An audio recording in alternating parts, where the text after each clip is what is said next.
যে ব্যক্তি বলেছে মেরি ক্রিসমাস 25শে ডিসেম্বরে, সে ওই দিন স্বীকার করে নিয়েছে যে 25শে ডিসেম্বর আল্লাহ পাক ঈসা আলাইহিস সালামকে জন্ম দিয়েছেন। নাউজুবিল্লাহ। কথা বলে বুঝতে পারছেন না? যখনই আপনি এটা পালন করেছেন, তার মানে ওই দিন আপনি স্বীকার করেছেন যে ওই দিন আল্লাহ পাক ঈসা ইবনে মারিয়াম, আল্লাহর পুত্র, নাউজুবিল্লাহ, তাকে তিনি জন্ম দিয়েছেন। এটা স্বীকার করেছেন আপনি, করছেন না? ওই সভ্যতা এর অন্তর্ভুক্ত আপনি হতে চান? ওদের সাথে হাসর করতে চান, নাকি নবী সাল্লাল্লাহু আলাইহি ওয়াসাল্লামের সাথে করতে চান? আগামী 2-3 দিন পর তারা রাস্তাঘাটে কনসার্ট করবে, নাচবে, পিকনিক করবে, হইহুল্লা করবে, এবং পশ্চিমাদের সাথে তালে তাল মিলিয়ে বলবে যে 31st night happy new year. তারা বলবে আগামী 2-3 দিন পরেই করবে।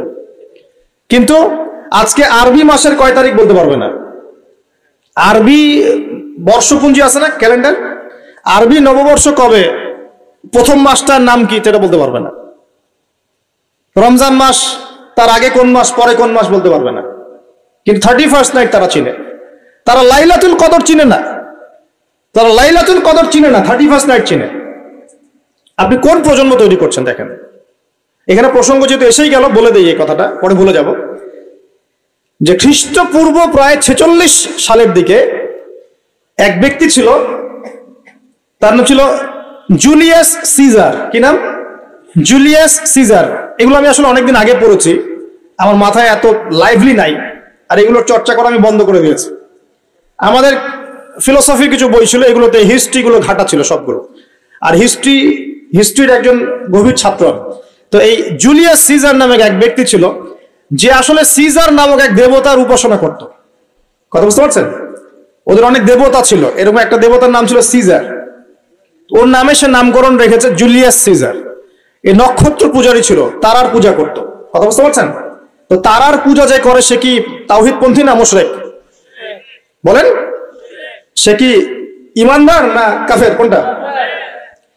এখন সে একটা ক্যালেন্ডার ফর্ম করেছিল, এর নাম হলো এই গ্রেগরিয়ান ক্যালেন্ডার বলে। তো এখানে প্রথম বর্ষ যেটা, এই প্রথম বর্ষতে উৎসব পালন করা শুরু করেছে এই জুলিয়াস সিজার নামক এই ব্যক্তি প্রথম, এবং সে সমাজ এটা চালু করে দিয়েছিল। এরপরে আরো পরে প্রায় খ্রিস্টের জন্মের 800 বছরের দিকে পারস্যের এক সম্রাট ছিল, তার নাম ছিল মনে হয় জামশিদ। তো এই ব্যক্তি একজন সম্রাট ছিলেন। তো সে আবার এরকম বর্ষ বরণের জন্য একটা মানে উৎসবের আয়োজন করে, তার নাম দিয়েছিল নওরোজ। কি নাম দিয়েছে? নওরোজ, মানে বর্ষ বরণ উৎসব। এভাবে এই পারস্য উপমহাদেশে পুরো জায়গাটায় এই নববর্ষ পালনের সংস্কৃতি চলে আসে। এগুলো হতে হতে হতে আজকে যে দেখছেন আপনি 31st নাইট, এই যে গ্রেগরিয়ান ক্যালেন্ডার, যেটা মানে পশ্চিমারা সারা বিশ্ব শাসন করেছে না। যখন ব্রিটেন সারা বিশ্বকে শাসন করছিল, আমাদের এখানে ওদের দখল ছিল না। পলাশির যুদ্ধের হিস্ট্রি জানেন না? কত বছর এখানে শাসন করেছে? প্রায় 200 বছর এরা এখানে শাসন করে নাই। নবাব সিরাজউদ্দৌলার পতনের পর থেকে প্রায় 200 বছর এই ভারতীয় উপমহাদেশ তারা শাসন করেছে না। এখানে এই গ্রেগরিয়ান ক্যালেন্ডার ছড়িয়ে দেওয়া হয়েছে। এখন আমরা এই যে 31st নাইটের উৎসবটা পালন শুরু করছি। এটা কি আমাদের উৎসব? এটা কি মুসলমানদের? কাদের হলো তাহলে? পশ্চিমাদের, রোমকদের, পশ্চিমাদের, যাদের সাথে ইসলামের দূর দূর পর্যন্ত কোনো সম্পর্ক নাই। আর নবী সাল্লাল্লাহু আলাইহি ওয়াসাল্লাম কি বলছেন শোনেন। আল্লাহ নবী বলছেন, তোমাদের জন্য আনন্দের উৎসব দুইটা। কয়টা? একটা ঈদুল ফিতর, রমজান মাসে সম সাধনার পরে, কিয়ামুল লাইলের পরে, তারাবির পরে, তাহাজ্জুদের পরে, কোরআন খতম দেওয়ার পরে, যাকাত ফিতরা দেওয়ার পরে, ত্যাগের এই মাসের পর আমরা একটা আনন্দ করি, ঈদুল ফিতর। করি কি না? সবাই আনন্দ ভাগাভাগি করে নেই, আলহামদুলিল্লাহ। ওই দিন আল্লাহ পাক কি করেন? আল্লাহ পাক রমজানের রোজাদার যারা ছিলেন সবাইকে মাফ করে দেন, আলহামদুলিল্লাহ। মুক্তি পাই আমরা, নাজাত পেয়ে যাই। উৎসব এটা আমাদের, আনন্দ, খুশি আমাদের।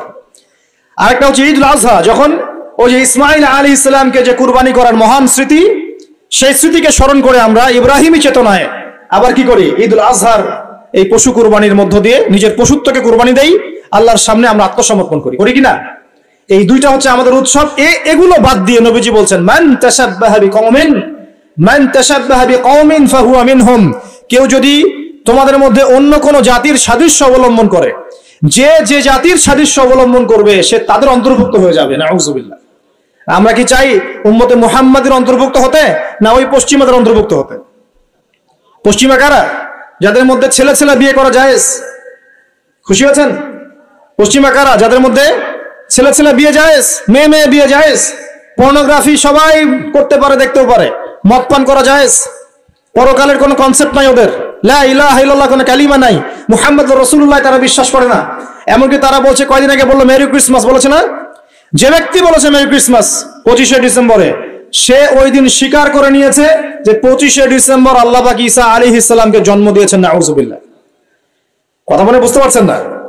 যখনই আপনি এটা পালন করেছেন, তার মানে ওই দিন আপনি স্বীকার করেছেন যে ওই দিন আল্লাহ পাক ঈসা ইবনে মারিয়াম, আল্লাহর পুত্র, নাউযুবিল্লাহ, তাকে তিনি জন্ম দিয়েছেন। এটা স্বীকার করেছেন আপনি, করছেন না? ওই সভ্যতা অন্তর্ভুক্ত আপনি হতে চান? ওদের সাথে হাসর করতে চান, নাকি নবী সাল্লাল্লাহু আলাইহি ওয়াসাল্লামের সাথে করতে চান? বলেন। এটা আপনাকে বেছে নিতেই হবে। আপনি মুসলমান হয়ে এটা করতে পারবেন না। ইসলাম এই নামকা ওয়াস্তে পালন করতে পারবেন না। পালন করলে পরিপূর্ণ পালন করতে হবে। উদখুলু ফিস সিলমি কাফা, তোমরা পরিপূর্ণরূপে দ্বীনে প্রবেশ করো। তোমরা পরিপূর্ণরূপে দ্বীনে প্রবেশ করো।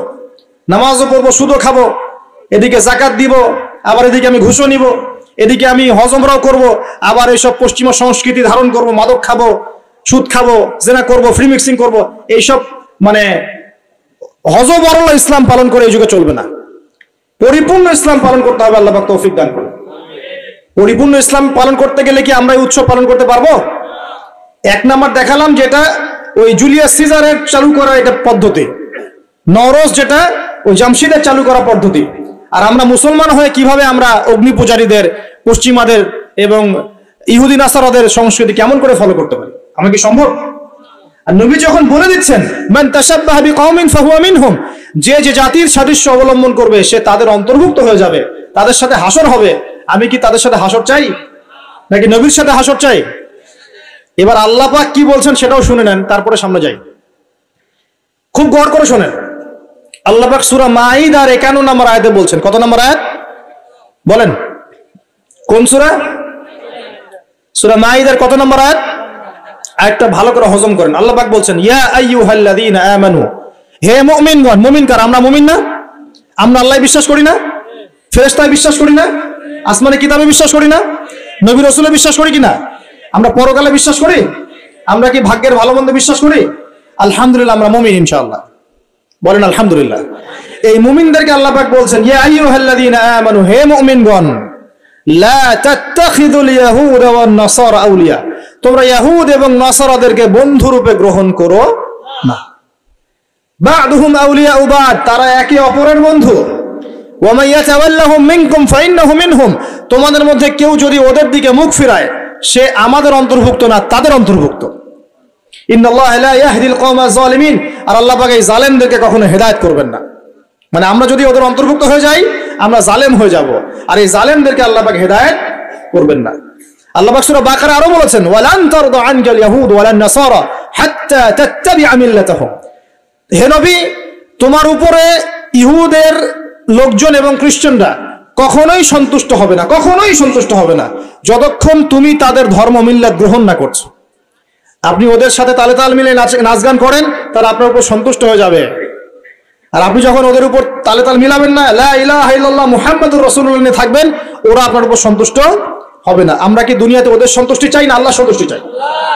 যদি আল্লাহর সন্তুষ্টি চাই, নবীর সাথে হাসর করতে চাই, কোন মুসলমান যুবক যুবতী আগামী এই নোংরা অপসংস্কৃতিতে গায়ে গা ভাসাবে না। এই দিনে কোনো কনসার্ট চলবে না, এই দিনে কোনো বেহায়াপনা হবে না, এই দিনকে কেন্দ্র করে কোন রকমের এই পিকনিক বা ঢাকঢোল পিটানো আর এই যে তোমাদের সাউন্ড বক্সে গান বাজানো কোনো কিছু চলবে না ইনশাআল্লাহ। পারা যাবে? মনে রাখবে, এই কাজটা ছোট নয়, করার মধ্য দিয়ে আপনি কুফর করছেন। কুফর, আপনি আল্লাহর নবীর হাদিসকে অস্বীকার করছেন, আল্লাহর কোরআনের আয়াতকে অস্বীকার করছেন, আপনি আল্লাহর দুশমনদের সাথে খুশি পালন করছেন। সুবহানাল্লাহ। আল্লাহর যে দুশমনরা সারা বিশ্বে মুসলিমদের উপর নির্যাতনের স্টিম রোলার চালাচ্ছে, ওদের সাথে তালে তাল মিলিয়ে আপনি বলছেন হ্যাপি নিউ ইয়ার, মাশাআল্লাহ, আস্তাগফিরুল্লাহ, তওবা, আস্তাগফিরুল্লাহ, আল্লাহ পাক মাফ করুন। এবার দেখেন, এটা কি আমাদের দেশেরও সংস্কৃতি? এই জিনিসটা কি আমাদের দেশের সংস্কৃতি? বাঙালি ভাষা, বাঙালি জাতি, বাংলা ভাষা, আমাদের প্রাণের যে ভাষা এবং দেশ এবং মাতৃভূমি, এদের সাথেও কি এটা সম্পৃক্ত? এদের সাথেও কি এটা যোগসূত্র আছে? এটা ধার করা সংস্কৃতি, কথা ঠিক কিনা? তো ধার করা সংস্কৃতির চর্চা আমরা বাংলার মাটিতে কেন করব? আমাদের বাংলা সংস্কৃতি নাই? আমরা বাঙালি না? আমাদের ভাষা নাই? আমরা ভাষা নিয়ে গর্বিত না? কেন আমরা আমাদের ভাষায় আমাদের দেশে আমাদের জমিতে অন্যের সংস্কৃতি এনে ওইসব ভাষার গান আমরা কেন চালু করব? ওইসব ভাষায় আমরা ঢাকঢোল কেন পিটাবো? আমাদের নিজস্ব সংস্কৃতি নাই? আছে কি নাই? এবার আসেন আরেকটা পয়েন্ট দিয়ে শেষ করি এই লেকচারটা। সেটা হলো, একটা বছর যে চলে গেল, একটু মনোযোগ দাও এদিকে। একটা বছর যে চলে গেল, এক বছর চলে যাওয়াতে কি আমার খুশি হওয়া উচিত না কষ্ট পাওয়া উচিত? মনে করেন আপনার 60 বছর হায়াত আছে, বা আমার 60 বছর হায়াত আছে, কথার কথা বলছি। এখন এক একটা বছর যে চলে যাচ্ছে, আমি কি মৃত্যুর দিকে একটু একটু করে আগাচ্ছি না? আপনি আগাচ্ছেন না কি ভাই? কথা বলেন, আগাচ্ছে কি না? তাহলে আমরা একটা বছর চলে যাচ্ছে মানে কি, আমরা একটা একটা করে ধাপ আগাচ্ছি কবরের দিকে। এখন আমার জীবন থেকে 2022 সালটা চলে গেল, তার মানে এক বছরে আমি কতটুকু নামাজ পড়লাম, কতটুকু রোজা রাখলাম, কতটুকু তাসবিহ তাহলিল করলাম, কতটুকু দাওয়াতি কাজ করলাম, দিনের জন্য কতটুকু কি করলাম, এইটা ফিকির করা উচিত না? আমার জীবন থেকে একটা বছর চলে গেল মানে আমি কবরের দিকে এক ধাপ এগিয়ে গেলাম। এখন এগিয়ে যাওয়ার খুশিতে আপনি আজকে উৎসব পালন করছেন। আস্তাগফিরুল্লাহ, কি বুদ্ধি মাথায়! দেখেন, জীবন থেকে একটা বছর হায়াত কেটে পড়ে গেল, এটাতে সে খুশি হয়েছে এবং খুশি হয়ে সে উৎসব পালন করছে, কনসার্ট করছে, ঢাকঢোল পিটাচ্ছে, পিকনিক করছে। কত বুদ্ধি মাথায়! মৃত্যু কাছাকাছি আসলে কি মানুষ খুশি হয় না কষ্ট পায়? মৃত্যু কাছাকাছি আসলে মানুষ কি খুশি হবে নাকি আরো চিন্তা করবে, হায় আফসোস, এক বছর যদি আরো ভালো কাজ করতে পারতাম আরো ভালো হতো? কোনটা বলেন? আফসোস হবে না? অবশ্যই হবে। হ্যাঁ, তার মানে এখন আপনি যদি কিছু করতেই চান, এই 31st নাইটে যদি আপনি কিছু করতেই চান, তাহলে আমি বলবো, আমার পরামর্শ, সুন্দর করে ওযু করে আইসে আপনাকে জায়নামাজে দাঁড়াতে হবে। দাঁড়ায় 2 রাকাত নামাজ পড়ে চিন্তা করবেন, আল্লাহ, এক বছর যে চলে গেল, আমি এই গত বছরে কি করলাম? দিনের জন্য কি করলাম? দুনিয়ার জন্য কি করলাম? পরিবারের জন্য কি করলাম? কতটুকু জ্ঞান অর্জন করলাম? কয়টা কোরআনের আয়াত শিখেছি এক বছরে? কয়টা হাদিস শিখলাম?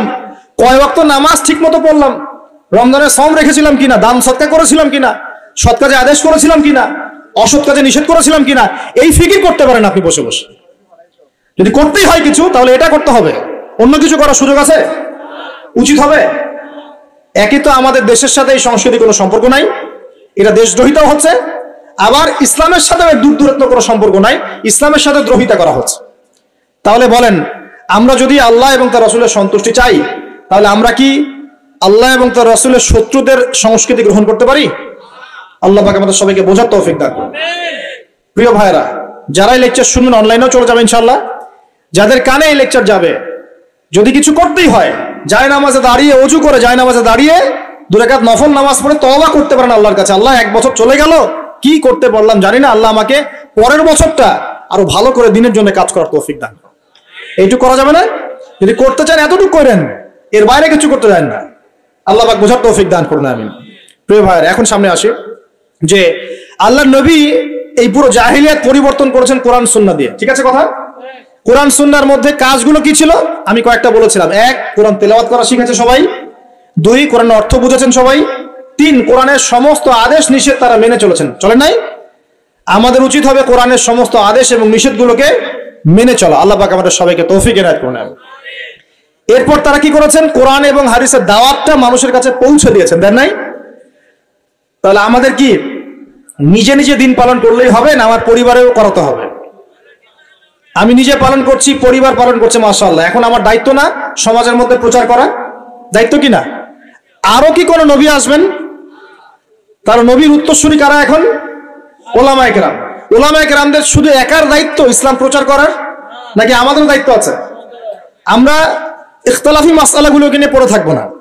জটিল ফিকহি বিষয়গুলো সেটা আপনি আমি ফতোয়া দিতে পারবো না, এটা মুফতি সাহেবরা করবে। কিন্তু কমন জিনিসগুলোর দাওয়াত আমরা সবাই দিতে পারি কিনা?